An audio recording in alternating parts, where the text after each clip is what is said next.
Tiedättekö te sen tunteen aina, kun haluaisi niinku herkkuja viikonloppuna ja sit mun mies ainakin syö aina mun kaikki herkut, niin siis nämä herkut on mun mielestä ihan niinku, koska kilo, ei se jaksa syödä kiloa. Mun mielestä tällainen niinku kilon pussi.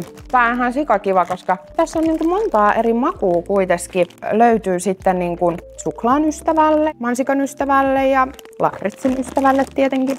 Paras leffaherkku oikeesti ikinä. Ja sit kun sä menet kauppaan ja haluat sun lempparikarkkeja ja sit sä näet, kun joku ottaa sen viimeisen pussin niitä sun lempparikarkkeja ja sit sun pitää keksiä joku uusi pussi, minkä sä otat.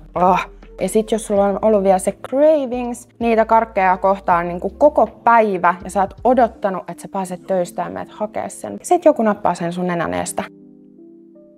No joo, mutta mä lähden nyt viettää mun vapaapäivää sohvalle ja kattoo uutta leffaa, niin moro!